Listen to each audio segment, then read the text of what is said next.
ब्रेकनंतर बुलेटिनमध्ये आपल्या सगळ्यांचं पुन्हा एकदा स्वागत। बातमी रत्नागिरीतून आहे। मुंबई गोवा महामार्गावरील खेड इथं कार अपघातामध्ये 5 जणांचा मृत्यू झालाय।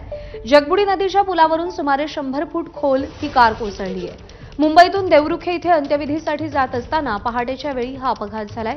कार चालक गंभीर जखमी झालाय तर 5 जणांचा जागीच मृत्यू झाल्याचं कळतंय।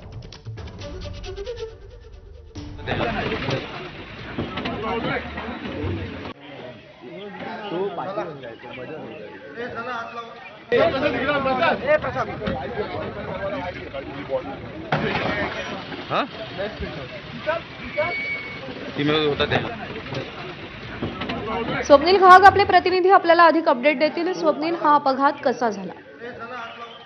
प्रज्ञा, पहाटे 5 ची साधारण घटना आहे। मुंबईतून देवरुखमध्ये हे कुटुंब निघालं होतं अंत्यविधीसाठी आणि त्यावेळेला भरधाव वेगाने ही कार जात असताना जगबुडी नदीवरचा जो ब्रिज आहे त्या ब्रिजवरून जवळपास 100 ते 150 फूट ही कार थेट नदीमध्ये कोसळली आणि त्यात या 5 जणांचा मृत्यू झाला आहे।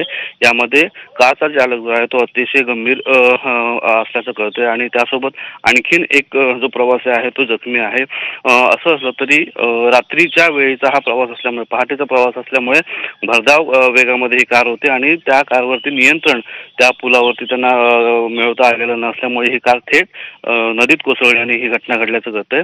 सध्या परिस्थितीमध्ये ह्या सगळ्यांना बाहेर काढण्याचं सुरू आहे खेडमध्ये आणि तिथलं जे वाहतूक आहे त्या वाहतुकीवरती नियंत्रण देखील मिळवण्याचं काम सुरू आहे।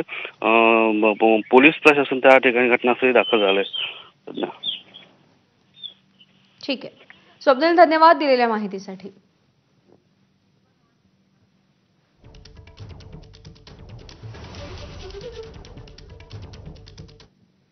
आणि या बातमीसोबत बुलेटिनमध्ये आत्ता वेळ झाली आहे इथेच थांबण्याची। थोड्याच वेळात पुन्हा भेटूया नवे अपडेट